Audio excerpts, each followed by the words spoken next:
A deadly malaise that has been plaguing India, not now, but ever since independence. Our porous borders have witnessed the concern of infiltration for decades, a diabolical demographic change which many say is not unintentional but planned. None other than the Prime Minister of the country has now mentioned this issue from the ramparts of the Red Fort, elevating this concern to national consciousness and policy. He says a demographic mission will be launched to ensure India is protected from illegals who are leeching of the resources of this land and its people. Today, again, while highlighting the issue in Bihar's Gaya district, PM repeated the same pledge and attacked his political opponents for trying to shield illegals just to increase their vote bank in the future. His warning came on a day CNN News 18 has brought to you an exclusive investigation showing how districts of Bihar bordering Nepal have witnessed a significant rise in registered voters in the last 6 years. Locals claim illegals coming into India are getting their documents made and identities forged. No one will truly deny this is not a threat. So then, should the SIR exercise be opposed? Isn't the demographic mission along with the electoral rolls cleaning not the need of the hour? We'll take that question to our guest joining us in just a bit. That's the prime focus on Plain Speak today. Prime Minister takes on the issue of demography. He says a mission needs to be launched and the agencies will ensure that illegals are not left in India. Also on the show, we'll get you that exclusive CNN News 18 report from the borders of Nepal. Later on the show, it's Navarro versus India now. What did Indian External Affairs Minister S. Jaishankar say to respond to the attacks that are coming on India? All that and more coming up.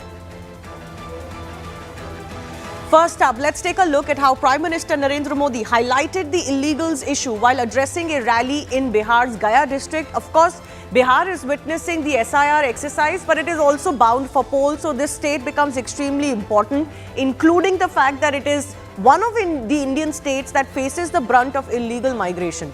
He said, and I quote, "Increasing population of illegals is a matter of concern. In the bordering areas of Bihar, demography is rapidly changing." But he says that his government will not let illegal immigrants decide our country's future.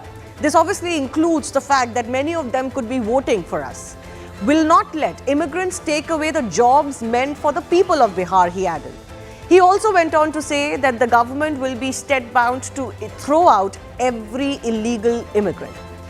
He added, people of Bihar need to be aware of supporters of these immigrants. Congress and RJD want to take away rights of the people of Bihar. Congress and RJD want to give rights to immigrants to increase their vote bank. Let me also point out, in November 2016, this is what the Home Ministry of the country had said on illegal Bangladeshis alone in the country, not all illegals, but just from Bangladesh. It had said in a reply in Rajya Sabha, as per available inputs, there are around 20 million illegal Bangladeshi migrants staying in India.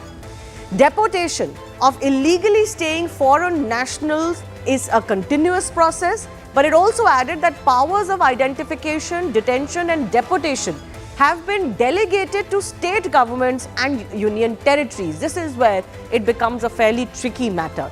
We don't really know what the contours of the demography mission are going to be, but the Prime Minister has now made this pledge and also during his Independence Day speech. This is coming at a time when CNN News 18 has also launched its own investigation. So let me just break down for you, before we play the report, what our report has found.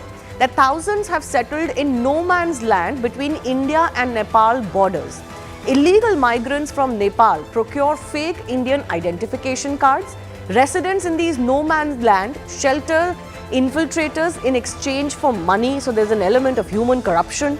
Indian residents also marry their daughters to quote-unquote illegal foreign nationals. That's also a way to get them into the Indian mainstream, often into the electoral rolls. And that significant rise in number of voters in these districts bordering Nepal is being witnessed. Now, of course, experts can always look at the data and point out whether the increase is holistic, organic, or whether something else is going on. So, the question is not that the increase of voters is happening, the question is at the rate at which it is happening. Let's also turn our attention to what the Supreme Court said today in its latest hearing on the SIR exercise. It actually lambasted many of the petitioners, including political parties, saying that they're surprised at the inaction of the political parties. Those who are complaining have not filed even a single objection. But the court gave important directions today. It said individual person at their own or with assistance of BLAs are entitled to apply online as far as their claims are now concerned after being left out. BLAs to make endeavour that approximately 65 lakh who are not included in the draft rolls are facilitated. These are persons not included in the draft rolls, but of course, except those who are dead or have migrated, those individuals should be facilitated who want to provide additional documents or who had provided documents but were rejected. The court in fact said that it should not take, given the number of BLAs and BLOs on ground, it should not take more than 4-5 days to get everybody some attention. Still, there are 10 days left as far as the deadline is concerned. And during the court hearing, we also got to know that 84,000 such claims have already been received directly from the electors. So the process is on. Agencies are doing their job. Voters are, of course, coming forward themselves. It's not as if anybody is being left out. Our big focus today, Prime Minister warning about demographic change. Is this not the need of the hour, and therefore should parties not come together for the SIR as well? Listen in to the pledge by the Prime Minister himself. ये घुसपैठिए भोले भाले आदिवासियों को भ्रमित करके उनकी जमीनों पर कब्जा कर रहे हैं।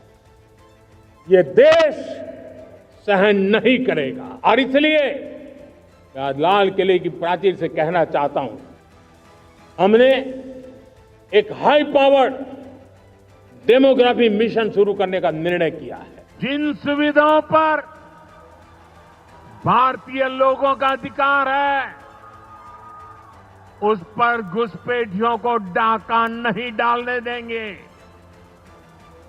इस खतरे से निपटने के लिए मैंने डेमोग्राफी मिशन शुरू करने की बात कही है। बहुत जल्द ये मिशन अपना काम शुरू करेगा। हम हर घुसपैठियों को देश से बाहर करके ही रहेंगे।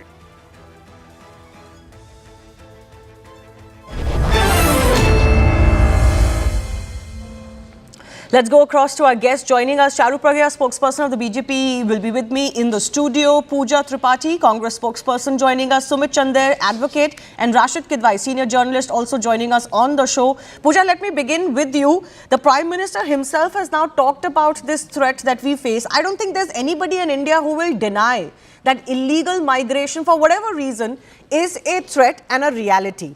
I want to take your response first, though, on the fact that the PM says that political parties like yourself are ignoring this threat of facilitating this migration, even entry into electoral rolls, just because you want to increase your vote bank. I don't think it's left to anybody's imagination that he's suggesting that you are cultivating a vote bank of a particular kind just because it helps you.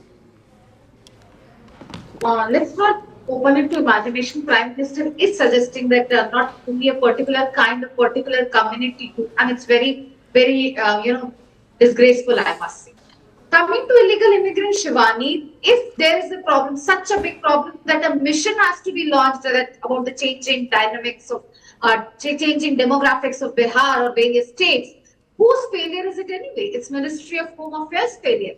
And second, my question is, why is there, the Bihar, when the Election Commission came out with the 65 lakh deleted numbers, the whole hoopla around their illegal immigrants, how many illegal immigrants were names erased from the 65 lakh?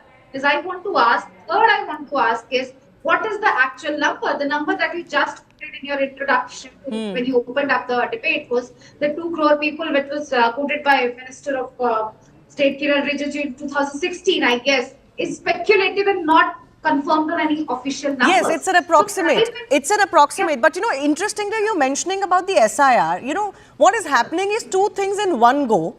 is that petitioners are going to court, look, this person gave documents, or there are instances of people giving documents, their documents were rejected, they were still not added on the draft rolls.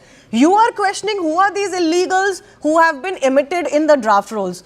Clearly the people whose documents were rejected either were unable to provide adequate documents, or there are individuals who don't have the right documents. In either case, some of them could be illegals. So you can't question the exercise on ground on one hand and then say, where are the illegals? Where have you found them? Let me question the exercise. Out of the multiple, the multiple cases that are coming out that people are dead and being shown, people are alive and being shown dead in 42 out of the 243 assemblies, including an SC reserved assembly called Rajput, have 69% women voters being deleted from the draft vote. So you are suggesting that these women voters are the illegal migrants, illegal immigrants, and these illegal immigrants were registered as voters and they voted in 2024 Lok Sabha or in the last Vidhan Sabha seat. I am saying the unimaginable timeline that the Sun has achieved, that not following the due process and everything it's actually a massive disenfranchisement exercise. No, none of that has been accepted by the court. I'm sorry, that's a political argument. But in court or on ground, none of these arguments have been established that either the exercise has not been carried out well, or that there is any massive disenfranchisement that has taken place because either time is limited, or because the actions of the EC are corrupt in any manner. In fact, the court today, I read that out, the court today itself said there is ample time. And the court today questioned, there are lakhs of BLAs and BLOs on ground. What are you doing about this? If you go to 4 or 5 individuals in a day, then lakhs of people can be covered within the next 4 or 5 days. But I'm not suggesting that this responsibility only falls on political agents. I think the court also accepted that to some level. The point is, if you want to know how many of them were illegals, then the process has to be completed. The EC has to go through that process, give the final roll and say, okay, apart from those who are dead or migrated, these are the number of individuals we are left with who gave documents, but their documents were not satisfactory. Some of them could be legitimate Indian citizens who didn't have documents, and they have time to go back to the court and the EC now. Some of them will be people whose documents were not found sufficient, or maybe forged or erroneous. Even on Aadhaar, today the court did not really buy the argument that the petitioners are making. But let me bring in Charu Pragya in this as well. Charu Pragya, the point that the opposition can always make is, it's 11 years of Modi government. Yeah. Why are you waking up to this threat now? This should have been mission number 1. It has been mission number 1, Shivani, and I think it is commendable that our Prime Minister is speaking about it. This should have been done numerous times over the last couple of decades, but it never happened. See, the Prime Minister has given us a very clear choice, and the choice is either we look away as infiltrators and vote bank politics completely distorts India's future, or we work with the focus to make sure we identify these infiltrators, we pull them off the voting list, and even if the opposition goes up in arms and screams about it, the citizens of India, the courts of India and the government should keep its focus very clear. See, the jurisdiction of BSF has been increased, Shivani. This is something that Modi Sarkar has done. Initially, it used to be just 15 kilometers. Now it has been extended up to 50 kilometers. But tell me, what is it that a lot of these state governments are doing once someone manages to sneak into India? You know, there are rackets that have been caught in Bengal. There are rackets that have been caught in the past in other parts of the country which are supported by the opposition because it helps them get a few extra votes. You are putting your politics and your couple of votes, your vote bank politics above the future of this India, above the integrity with which elections need to be conducted. You as politicians need to conduct yourself, and that's the question I'm asking the opposition today. Why have you never raised your voice? Why is it that all the sensitivity in the world is only reserved for those who are not Indians? What have you done for Indians over all these years? Okay, Pooja, you want to respond very quickly? You know, whenever this election comes, this false bouquet of illegal immigration, Bangladeshis, Nepalis, Himachal, everything raises I want to tell you that on 13 September 2022, Prime Minister, the same Narendra Modi ji from Gaya, from the land of Gaya, launched a Matritva Yojana, Swamitva Yojana, I misspelled it. Swamitva Yojana, giving property rights to villagers and so that they can access easy loans. Swamitva Yojana hasn't seen the light of the day. And that's what demographic mission will also lead to. Whenever there is election, you'll raise this cry, you raise this cry. It may seem unrelated to you, Shivani, but just before coming into the debate, I saw a very, very, heartbreaking video. A man carrying his dead son's body in a bag in UP's Lakhimpur district, which is not Bihar, I'm again pointing out. And because his infant died because of a lack of medical facilities at his village, and is going to DM and asking, what do I do with this body? The question here is of misplaced priorities. 5.9% unemployment rate in Bihar. 57 lakh people have migrated. The state of law and order is in absolute chaos. There is no industrialization. The private sector participation in jobs is at just 0.9%. And what you want to achieve? You want to achieve this demographic mission. And ये कहना कि ना property लेने देंगे ना नौकरी लेने देंगे, नौकरी तो है ही नहीं, प्रॉपर्टी आपने दी नहीं स्वामित्व योजना के तहत, तो what are you raising this bogie cry for? No, Pooja, be very careful about whatever you're saying on national television today on Shivani's show, because it is your alliance partner, the RJD, जिसके युवराज ने promise किया था 20 lakh jobs. Not even a fraction of that was met, and that's exactly why Bihar has changed traction. You were the ones who drove Bihar into being the capital of the Bivaru states in this country. You did that. See, today talking about demography is important because this is not just about detection. We are trying to dismantle the shelter system you and your alliance partners have set up. I will give you data. I will tell you the number of infiltrators which have been caught over the border, and this number has been steadily becoming better and better for India because there's a responsible government in power at the center. What have you been doing? I ask you again. Can I just come in? I don't think the fact if India is lagging behind on certain developmental goals, that blame cannot be put at the door of any one political party. Certainly not by the Congress that has been in power for the maximum amount of time in the maximum area of this country. But once again, sorry? 20 years they've been in the state for power and 11 years in central. Why will not ask questions from them? A man carries his dead infant's body in a paper bag. Why will not ask questions from them? 20 years in which state? From Bihar. 5.9% is the unemployment rate. Bihar's law and order is in complete chaos. I'll not start talking about... No, but they haven't been in power. One second. It's not Bihar so much... was called the land of Jungle Raj. Do you remember that? Those are your best friends. But that is also not a defense of what happens today. But my point is that power in Bihar has changed hands. It's not as if that you can say that only one political party or government dispensation is responsible for what has happened in Bihar. And I'm also saying that all parties have also made attempts to improve the condition of life of people in Bihar. We've been unsuccessful to a large extent. But that's separate from the fact, I want to go across to Rashid Kidwai also joining us. In the revised draft poll, Rashid, Araya has seen the deletion of 1 lakh voters. These are districts and areas, of course, that have been of prime concern, particularly in context of illegal migrants. East Champaran has seen 3 lakh voters deleted. We also, of course, have data of how particularly Muslim population, allegedly owing due to Bangladeshi migrants' movements and acceptance in these districts, Muslim population has risen in a manner which is not organic or holistic. And the government of the day has also been on record to say in the past that, see, this detection and deportation, this is with the state governments. So you can't just say, oh, you've been in power in center for 11 years, what have you done? You need center-state cooperation on these matters. Yeah, so Shivani, first of all, I think if the Prime Minister is saying this, it's an indictment of his own government and, a double engine ki sarkar wherever in case of Bihar. Because this is a very glaring thing, infiltration is a very serious crime or lapse. You cannot say attribute it to any racket or anything. At the end of the day, it is for the Union Home Ministry and they are accountable for it. And it's a very actually severe indictment of the functioning of the Union Home Ministry, which handles with infiltrators and infiltration. No, once again. Rashid, I said exactly that.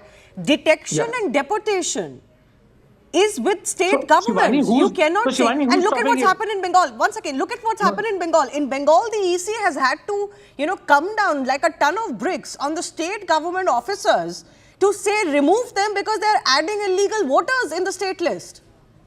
Shivani, again, I would ask this question on the first place, whether it is Bengal or Bihar or Uttar Pradesh or any other place, how this illegal infiltrators are entering. That is something that is only center is responsible. State government cannot be held responsible. And if any state government is doing it, there are constitutional provisions to act against that state government. If the government wants, they can do it. So therefore, this is all very weak defense that the Bengal government is doing it and all, and attributing it to a particular. You see, there are infiltrators, there are illegal migrants. They do not have a set of religious affiliation or a political affiliation. If we are saying it, we have a secret ballot system. Charu Pragya or anybody cannot predict how a particular person is been voting or would be voting. So therefore, these things we need to be little careful as far as the So Muslim how is population it, I in the agree with country you, is but how is it that the opposition suddenly claimed that during this SIR exercise, their voters would be cut out? How did they know that? No, It it's could be not voters there. of all See, parties. These are all political. Shivani, yeah. So these are all in the realm of this thing, political rhetorics. Both sides are doing it. Shivani, please read the Ritika Chopra's piece in Indian Express today, where she has mentioned that what happened 20 years ago, what happened in the past. So there was 8 months period was given against this time 3 months period, and a lot of loopholes even going by the election commission's style of functioning. So what I'm saying is there is a overt politicization of the entire electoral rolls, and that is unfortunate. But both sides are doing it. We are putting the blame on opposition, which I would say a little, No, I'm not putting the blame on the opposition. No, but I'm saying I'm that not no, telling you, I'm I'm saying, talking about political class. yeah, fair enough. But I think it begs reiterating that the blame for illegal immigration becoming this sort of a malaise in Indian society, going unchecked, being an unspoken truth that all of us can see around us, illegal settling right up to Jammu, Delhi, Bangalore, Hyderabad, and not just in border areas. This is a systemic political failure in our country that all political parties that have shared the fruits of power must take. I'm not blaming any one person, but I'm saying who has the greatest objection? We have technology. Who has No, the I'm greatest blaming objection one political if party. today illegals are rooted out? Let's say the process will not be 100% foolproof, but if today we want to root out illegals, who has the biggest issue? That also should be talked about, no? Shivani, can very I quickly. Sumit yes, hasn't no, spoken. and I'll be very quick. See, those who are saying that these illegal infiltrators are not being helped by political parties, I'm going to quote statements, names and states to you. Ratna Biswas, a TMC leader from West Bengal, clearly said people from Bangladesh live in this region. Please help them get voter ID cards. I'm quoting another one. Khokan Das, he's an MLA of the TMC. Before the Lok Sabha elections, he said many of these Bangladeshis are Hindus. They could be voting for BJP. Make sure you choose the ones which support TMC before you issue them with identification. So, sir, please do not say that there is no distinction. Which political parties have been standing against the NRC and the CA? And for what reason? Because you need help from illegal immigrants. Okay, that's for the political opponents, not for Rashid Kidwai. No, but I Sumit know, Chandar. but he made a point and I just wanted to counter that. Yo, Rashid ji. sure enough. No. Sumit Chandar, once again, sir, Sumit Chandar hasn't spoken. Sir, I want to come to you on this entire battle that is being fought in court. Political rhetoric aside, in court, these arguments are not being bought. Look at what the court has said today. And despite the batting that the petitioners are doing, ki Aadhaar accept karo, Aadhaar accept karo, Aadhaar accept karo, it's not working out in court. See, Shivani's simple thing, we need to understand from a very simple perspective. India is one of the largest democracies in the world. Now, Article 324 of the Constitution gives power to the Election Commission to prepare an electoral roll so that there are and ensure free and fair elections. That is the basic purpose of this. To ensure the free and fair elections, the power has been further given to make a voters list and do an SIR, a special intensive revision of that list. Now, when that list is prepared and if somebody has an objection to that, the voters whose name has been removed or voters who has been added always have an option under the Representation of People's Act to go to at their local district level and file an objection and say why their name should be eligible to be kept in that voters list. Supreme Court only has now said that this verification can still continue. The objection if somebody has can put their Aadhaar or other documents. This provision is available for them anyways. So why are people not using it? Just to come out and say that things are going in a wrong direction is not fair. I think the Election Commission is doing its duty, and the voters who feel are having any kind of an objection to that list, if their names have been missed out, are most welcome under the law to go back to the Election Commission through the district magistrate and file their objections there. You know, the court, I think, made a good order or directive to the EC that those 65 lakhs who've been deleted, their names should be put up, because it would be easier for the people to then figure out whether they are included or not. That's a constructive suggestion and criticism or addition. It's not constructive to say, no, this exercise cannot happen because the EC doesn't have the power. Petitioners are still arguing on this. I can't believe this, Sumit Chandra, that petitioners are still telling that the court that no, the exercise in itself has a constitutional problem. But anyways, leaving that aside, the court has actually revealed that 84K applications have been received. The only question could be how to facilitate these complaints or objections. So court says you can do this online. Court says if your BLAs themselves help, then everybody can be reached. True. In fact, it's not that it's the Election Commission, of course, has to reach people, but people can also come to their district level. The political parties can educate the voters to come, whoever are facing a problem, to come to the district magistrate and get their names included, revised, or whatever the objections are that can be removed. But this awareness, I'm sure, Shivani, through your channel, will have to be spread out to all the voters who are having any kind of an objection. They have a remedy in law, and that remedy must be used so that India can have a free and fair election. Very quickly, sir, I have 30 seconds. On the issue of detention and deportation of illegals, the Home Ministry had said this is on state governments and UTs. What does the law say? Law is very simple. It's the Ministry of Home Affairs. Of course, this is another aspect. This is you're confusing that with the election list. Yeah, sure. No, that's a separate issue. Yes. That's a very separate issue. But the thing is, there is an entire infrastructure in place. There is a government authority in place which has to take care of this. And I think that has also been very well taken care of. But these are matters of time. These are matters of things which needs to be done in a detailed manner, cannot be done in a hurry at all. Yeah, but at least we can all have a political consensus that this is an issue that India is dealing with, and therefore it needs to be tackled. I don't think it helps anyone if we continue to deny that we need to have a check of our own citizens, some identification, easy identification of our own citizens. That is something that we cannot deny that the country needs. I thank all of our guests for joining us. But as promised, take a look at this ground report, a reality check from Bihar, which reveals why the SIR exercise is very much the need of the hour.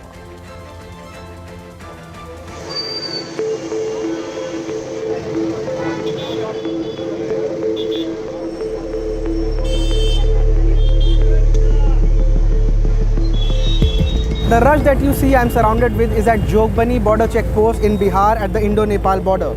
But the volume of people you see around me, is it humanly possible to check each one of them and to identify what they could be carrying? For exactly that mammoth task, we have the SSB, the Sashastra Seema Bal, deployed here. The size of people moving in and out, the regular seizures and the vulnerability of the open border clearly demands of technological upgradation and introduction of equipment that would make their task easier.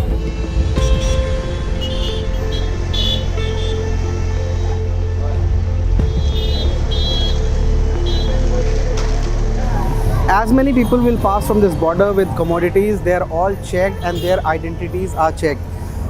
No one can pass through this border, even despite the heavy volume of people moving, without confirming their identity. We'll try and talk to one of the officers and find out what are the procedures and what are the challenges here at this area. Sir, यहाँ पे आप लोग का checking वगैरह रहता है regular round the clock. क्या challenges रहते हैं और क्या आप लोगों का मैंडेट है यहाँ पे? मैंडेट यही है कि नेशनल सिक्योरिटी के में कोई भी ऐसी चीज़ ना चली जाए जो नेशनल के लिए हैम्पर करे, और हमारी ये है कि आप चेक करके ही सारी चीज़ें जाएँ.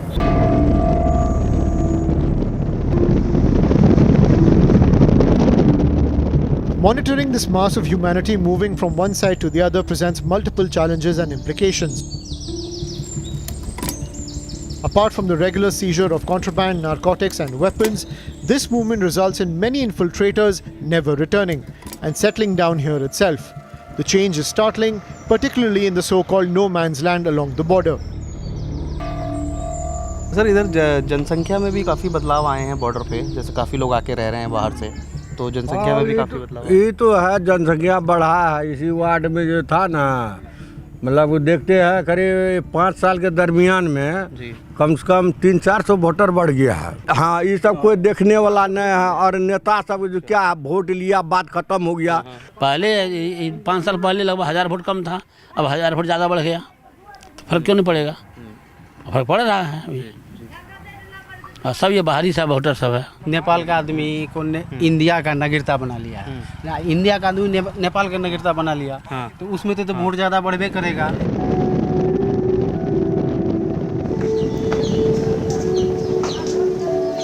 CNN News 18 made its way to Dumaria village, one of the locations flagged for heavy encroachment in no man's land.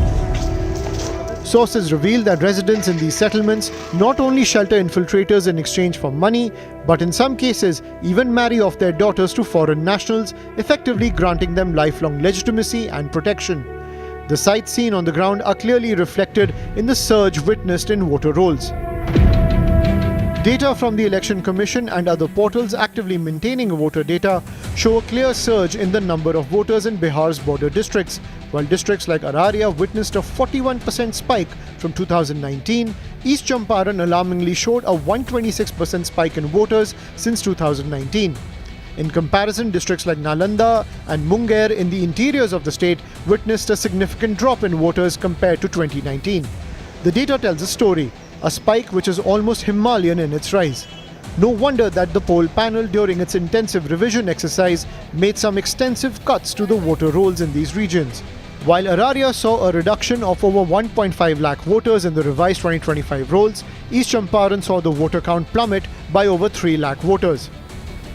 मज़ेदार बात है कि सीमांचल में जो न्यूनतम मजदूरी तय है उनसे आधी कीमत पर ये लोग लेबर के रूप में काम करते हैं, और धीरे धीरे ये लोग उस बस्ती में रच बस जाते हैं और फिर वहीं की लड़की से शादी कर लेते हैं, और शादी करने के बाद जो है उनका रिकमेंड जो है उनके फादर इन लॉ हो या मदर इन लॉ हो, और फिर उनका जो ग्रामीण जनप्रतिनिधि है वो लोग उनका रिकमेंड करते हो, और उस रिकमेंडेशन के आधार पे जो है उनका आधार कार्ड हो या वोटर आई कार्ड हो वह बन जाता है। हम लोग 2003 का वोटर है, वोट बैलेट है, लेकिन लड़का सब उसके लिए इतना परेशानी है कि मतलब कभी कहता है कि जो मतलब ये वंशावली बनाइए, कभी कहता है कि जो मतलब आप जाति लगाइए, कभी निवासी लगाइए, कभी पासपोर्ट लगाइए।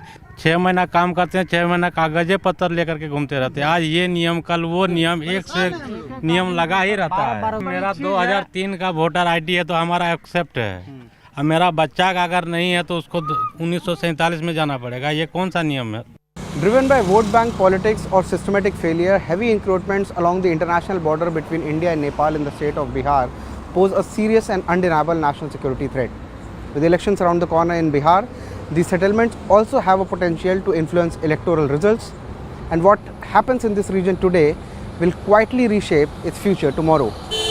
With video journalist Ravi Ranjan, this is Anvish Srivastava from Bihar for CNN News 18. Moving on, White House trade advisor Peter Navarro on Friday claimed India had a role in the bloodshed in reference to the ongoing Russia-Ukraine war as he defended Donald Trump's 50% tariffs on India. He also asserted that India did not need Russian crude oil and the complete understanding of the same was a refining profiteering scheme and a laundromat for the Kremlin.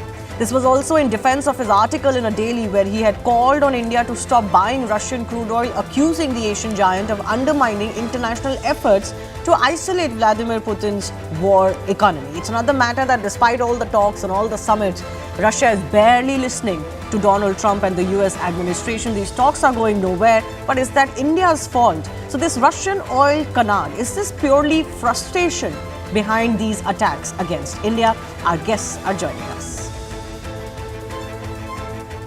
They have higher tariffs, they're Maharaja tariffs, higher non-tariff barriers. We run a massive trade deficit with them, so that hurts American workers, hurts American businesses. We are a country where actually the Americans said for the last few years that we should do everything to stabilize the world energy markets, including buying oil from Russia. Sanjay Panda, former diplomat, and Tara Karta, former director of NSCS, joining us. Mr. Panda, beginning with you, from trade deficit, where it all started from, it has now clearly become about being a laundromat or funding this Ukraine conflict. You know, the US has completely shifted its goalpost on where it started from on the trade deal negotiations and tariffs. You know, you have to understand something. It's not really diplomacy at work. It's actually taken diplomacy, you can say, to a new low. It's more personal. I mean, if Trump and Navarro belt out figures and statistics which has no basis, then this is not only misrepresentation of facts, but misrepresentation also of global reality. So I would say that this is... you have to go back a little bit with, the tariff itself is an outcome of what India not giving that simple space to Trump to say that, okay, I was instrumental in averting a nuclear war. And India was, very promptly clarified that it was something bilateral, had a role. So he has taken it personally. So this is the outcome of all that. But be that as it may, what is really surprising is what Dr. Jaishankar clarified. Look, first of all, we don't have to clarify that whatever is belted down in Washington, let it remain there. I mean, China doesn't clarify anything. They do whatever they have to do. So when he clarified, Dr. J very clearly said that, look, it's China, not India, which is the largest importer of Russian oil. The gas is actually the European Union. So clearly there is something more to it than meets the eye. Yeah, and it's growing frustration, isn't it, Tara Karta? Because if it is not that ceasefire credit or claim, then Donald Trump said it's because India is so protectionist and they don't let us in. There is a trade deficit. Then it went to Russian oil. But it has been taken to a point now where, as Jaishankar said, it has left a lot of us perplexed, not just in India, but globally. I think, like we said, there is no harm in the US protecting its interests. Everybody understands that. But it's the way they do it that is making everybody really, like you said, extremely perplexed. Number two is, I think this order, I just checked the order on which the emergency powers, which is 25% plus 25%. This is under the president's emergency powers, which I think is extremely questionable. It is doing questions within the United States as well. What emergency? And what emergency gives you the right to put, sanctions? Literally, these are sanctions on another country. Third is the fact that day before, I think Russia launched one of its largest attacks. Yes. I mean, that was, I think, 544 drones against Ukraine. So this is clearly a message to you to tell Russia to back off. So there is that aspect as well. The 25% on exports is one thing, 25% additional is related to the Russian oil. So they want you to use whatever influence that you presumably have with guys to get them to stop, because that hinges on Trump's, his whole... No, I understand that. But, apart from whatever influence or whatever statements the Prime Minister has made, the PM and the Russian President have spoken twice in the last few weeks itself, including once after that Alaska meet. French President Emmanuel Macron has called him yesterday to say we have discussed our positions on the Ukraine war. So India is doing whatever it can. If all of the US, all of the NATO countries couldn't do what they've been wanting to do for 3 years, it's rather bizarre to put the blame on India. Absolutely. Bizarre is a mild word. I was trying to be polite in not calling it what it really should be. But the thing is, they, like we say, they don't say anything on China. China, they tried to do something, tariffs on China, they got it back. You're talking of a trade deficit of 290 billion plus with China, and with us 40 billion. So clearly, there is no comparison here. There is no principled stand. It's just, it's just whatever you can use. Sanjay Panda, what do you think would be the appropriate response? Is it what Jaishankar, for example, said? He also visited Moscow. The PM is going to China. Do you think a closing of the ties with these BRICS countries is the answer? By the way, Emmanuel Macron mentioned BRICS, an Indian presidency upcoming at BRICS in 2026. So it seems like even some European countries are getting that message. They're also slyly trying to tell Donald Trump that, see, we also believe in a multipolar, multilateral world. Correct. Shivani, before I answer that, I want to tell you, let's get it very clear. This is not a 1998 situation. Absolutely. And it didn't start with Trump, actually. During the Biden era, we had this difficulty as well. Yeah, but he was Biden the one who first pushed for sanctions against India. But, he did change his position later.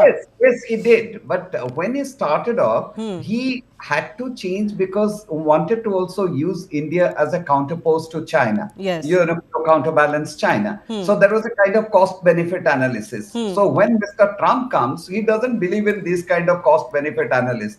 It all depends which side of the bed he has woken up in the morning and he, issues a statement. So now we are dealing with a president without precedents. I mean, that is something, let's get it very clear. So now what is the way forward for India? See, we have to pursue our strategic autonomy. There's no two things about it. And we have to seek opportunity out of this impasse with US. You mentioned BRICS. Yes, there lies the answer. At the same time, whereas these, Trump is helping accelerate the erosion of the Western institutions, which are institutions built by US. So then institutions like BRICS assume importance. So yes, we have to, strengthen it and closely align with BRICS. But at the same time, Shivani, I'll also tell you that our bilateral FTAs have to be. So on the one hand, there are bilateral angle, otherwise strengthening multilaterally.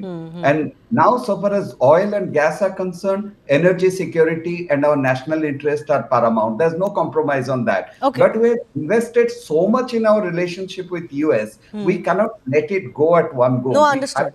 Absolutely. And of course, time always changes. This volte-face has happened suddenly from Trump, maybe because of his personal ego, but he's not going to be president for forever. So we cannot throw the baby out with the bathwater. But Tanakarta, I want to ask you, in fact, I did this podcast, Plain Speak podcast this week with an economist who suggested that when it was pragmatism to buy Russian oil, we did so. Now it may be more pragmatic to say, okay, we're going to slowly reduce our Russian crude oil import. That is also in national interest if it means that we get the tariffs reduced or whatever. In your opinion, do you think India can take that approach? We also shouldn't make this about ego or too much about strategic autonomy beyond a point?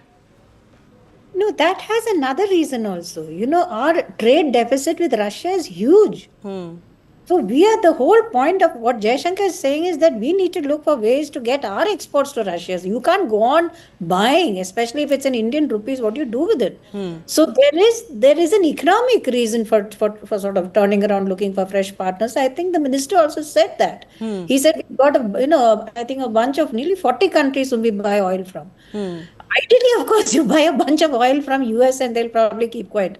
But I think what the ambassador said earlier about this ego clash is unfortunate. Because, but I won't go into that. But maybe that could be addressed in a slightly more diplomatic fashion. We could have. Actually, we could have. Yeah. Sorry, Mr. Panda, what are you saying? No, I was saying that, we probably didn't handle it the best way. We could have handled it a little differently. Which part? Sorry, which part are you referring to? When Trump wanted to take credit for that, we could have thanked him immensely, but then we would have slowed down. I was saying that, look, you didn't do anything. I mean, it's something which we decided bilaterally. We didn't have to really give him the credit, but at the same time also point out, I mean, don't stretch it too far.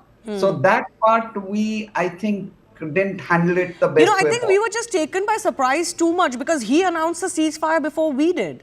Yeah, that's correct. But whatever, we have to do all kinds of calculations. So okay.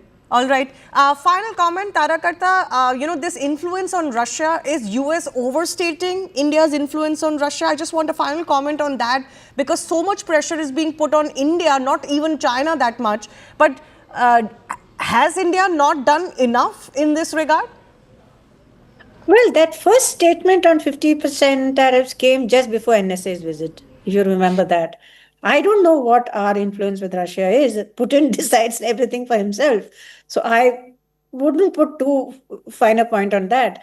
But the fact that they cannot sanction China is because US businesses are dependent on them, and the US businesses will take a massive hit. So they're picking on us. It's as simple as that. They're trying to send a signal that you're so tough. This kind of language, that India is a laundromat. What kind of man is this? Yeah. I must say, he's pathetic.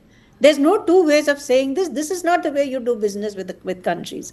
You saw the last few views of a bunch of European Union leaders sitting outside Trump's office. What on earth is going on? Yeah. So, but all the same, I think what you said is also right. We should not let our ego come into this whole space. You do what is best for you. If you want to make a deal with them, make a deal with them. Okay. Is a deal possible, and how quickly? So at least US has responded to a CNN News 18 question on the ceasefire claim, and also, of course, on the deal aspect. On the ceasefire, they refused to make any more comments, but they did say on the deal that we are hopeful and of the talks that are going on. Talks are on track. We value the ongoing engagement and looking forward to advance a trade agreement with India. So we'll wait and see what exactly happens. I do thank both of our guests for joining us. And a great note to end this week on. Supreme Court today stayed all of the problematic aspects of the August 11 stray dogs order. This means dogs cannot be packed off to shelters that did not exist in the first place. Dogs have to be sterilized, treated, and then placed back into their localities as per the existing law. The law already provided for containment of rabies-infected or dangerous dogs. In fact, the SC has now applied this order nationally, and all High Court matters on stray dogs are to be shifted to the SC. Remember, earlier the Indian government also had put its weight behind the existing ABC rules and batted for efforts to sterilize and vaccinate dogs as the most effective and humane way of dealing with growing population. This latest order, of course, has sent a wave of relief for those fighting for stray dogs' lives. But critics remain and point out to danger to human life. How do you see the verdict coming in from the Supreme Court itself?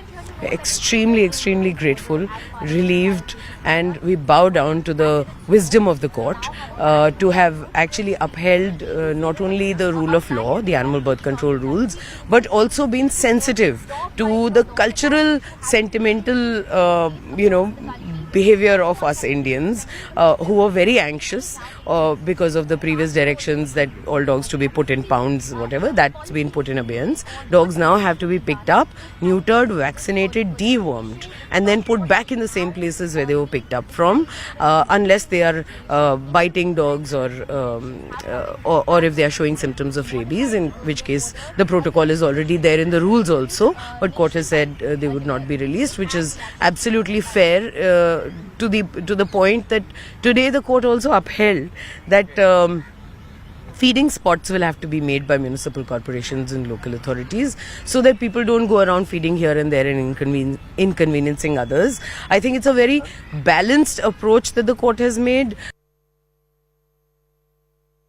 तकरीबन 2 साल से एक आंदोलन बनाकर यहाँ पर चल रहे हैं। सुप्रीम कोर्ट का जो आज निर्णय आया है सर, उसको किस तरीके से आप देखते हैं? नहीं, मैं सुप्रीम कोर्ट के निर्णय से बहुत खुश हूँ जो विक्रमनाथ की 3 सदस्यीय बेंच ने दिया है। उसमें सबसे बड़ी बात तो उन्होंने यही है जिसके कारण सारी दुनिया परेशान थी, अपार्टमेंट सोसाइटीज़ वाले परेशान थे कि भी कुत्तों को अब कहीं पर भी नहीं खिलाया जा सकता कि आप सड़क पे खिला देंगे, सोसाइटी में खिला देंगे, अपार्टमेंट में खिला देंगे, कहीं पर भी खिला देंगे, और जो खिलाएगा उसको उन्होंने कह दिया है कि 25,000 से 2 लाख तक का जुर्माना होगा। और खासतौर से जो एनजीओ सबसे ज़्यादा परेशानियां पैदा करनी है, एक तरह से इन पर जुर्माना लगाया है कि अगर आपने एमसीडी के कुत्ते उठाने का विरोध किया या आपने जो डेजिग्नेटेड प्लेस के अलावा खिलाया तो आपको यह जुर्माना होगा। और दूसरी बड़ी बात उन्होंने कही है जो एबीसी रूल्स में पहले नहीं थी, और एबीसी रूल्स की हम हमेशा से निंदा करते आए हैं कि जो भी कुत्ते काटने वाले हैं या जिन कुत्तों को रेबिस है या जिन कुत्तों को डेंजरस कहा जा सकता है, उन सब कुत्तों को किसी भी हालत के अंदर छोड़ा नहीं जाएगा, उनको कैद करके रखा जाएगा जी।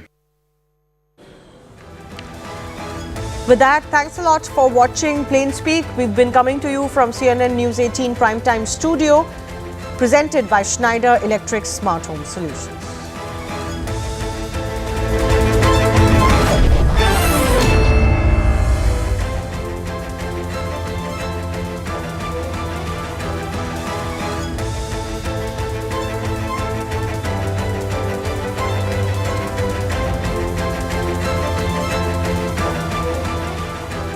Go-Powered.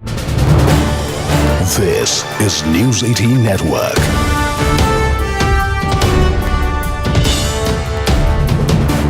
India's largest news network. जी मैं समझ रही हूँ, हमारे साथ बने रहिए Avinash and Anvit. Going to request you to continue staying with me. Let's also take our viewers through why this is such a massive threat when you talk about infiltration, as Anvit highlighted, particularly in India's east, especially when you look at Bihar, which is going to be going through assembly elections. This is now becoming a burgeoning threat. The concerns, of course, are illegal migration. Why is it happening? Because of forged documentation. The local governments, even the panchayat levels, are in fact involved in forging of these documents. Bogus voters are also then leading to a massive demographic change. And how is that now going to impact our country? It is going to impact the policy making of our nation. Anvit brings you another ground report. In fact, the threat of infiltration, this along the 600-kilometer international border in Bihar, is real and a growing one.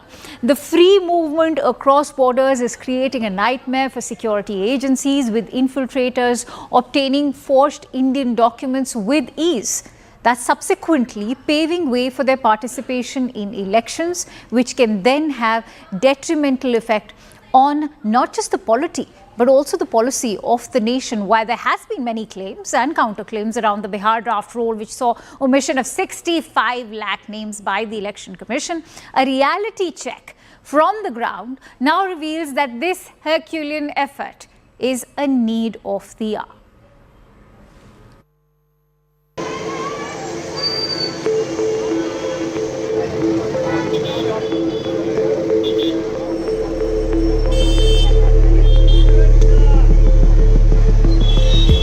The rush that you see I'm surrounded with is at Jogbani border check post in Bihar at the Indo-Nepal border. But the volume of people you see around me, is it humanly possible to check each one of them and to identify what they could be carrying? For exactly that mammoth task, we have the SSB, the Sashastra Seema Bal, deployed here. The size of people moving in and out, the regular seizures and the vulnerability of the open border clearly demands of technological upgradation and introduction of equipment that would make their task easier.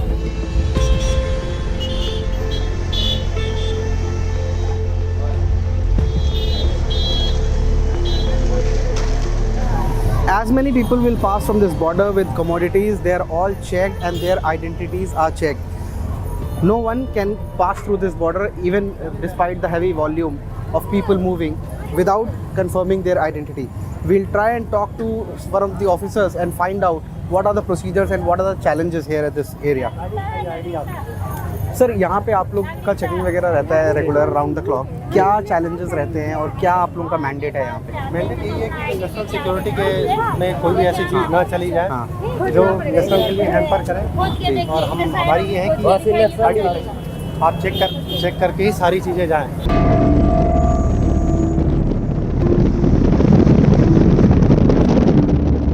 Monitoring this mass of humanity moving from one side to the other presents multiple challenges and implications. Apart from the regular seizure of contraband, narcotics and weapons, this movement results in many infiltrators never returning and settling down here itself. The change is startling, particularly in the so-called no man's land along the border. Sir, इधर जनसंख्या में भी काफ़ी बदलाव आए हैं border पे. जैसे काफ़ी लोग आके रह रहे हैं बाहर से, तो जनसंख्या में भी काफ़ी बदलाव. ये तो है, जनसंख्या बढ़ा है. इसी वार्ड में जो था ना, मतलब वो देखते हैं करीब 5 साल के दरमियान में कम से कम 300-400 वोटर बढ़ गया है। हाँ, ये सब कोई देखने वाला नहीं है और नेता सब जो क्या वोट लिया बात खत्म हो गया। पहले 5 साल पहले लगभग 1000 वोट कम था, अब 1000 वोट ज़्यादा बढ़ गया। फर्क क्यों नहीं पड़ेगा? फर्क पड़ रहा है अभी। और सब ये बाहरी सब वोटर सब है। नेपाल का आदमी को इंडिया का नागरिकता बना लिया है, इंडिया का आदमी नेपाल का नागरिकता बना लिया, तो उसमें तो वोट ज़्यादा बढ़वे करेगा।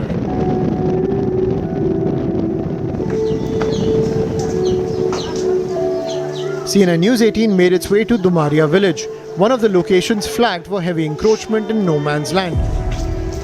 Sources reveal that residents in these settlements not only shelter infiltrators in exchange for money, but in some cases even marry off their daughters to foreign nationals, effectively granting them lifelong legitimacy and protection.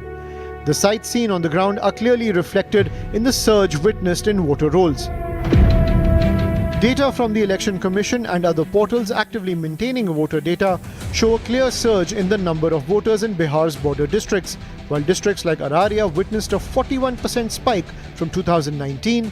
East Champaran alarmingly showed a 126% spike in voters since 2019.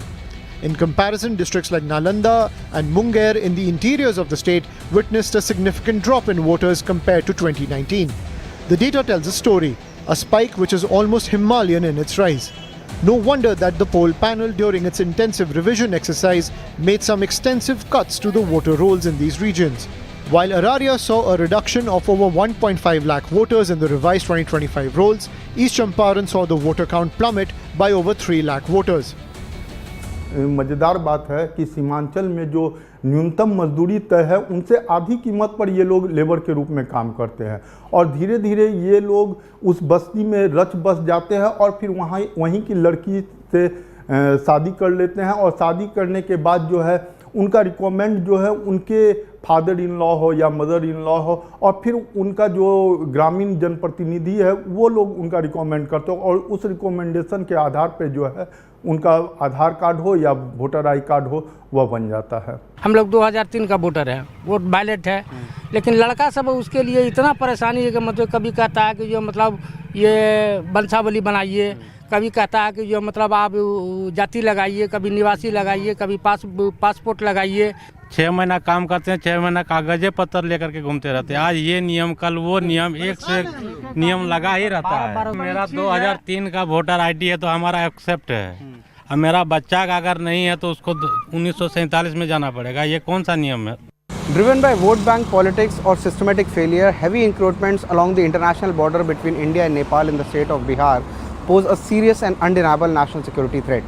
With elections around the corner in Bihar, these settlements also have a potential to influence electoral results, and what happens in this region today will quietly reshape its future tomorrow.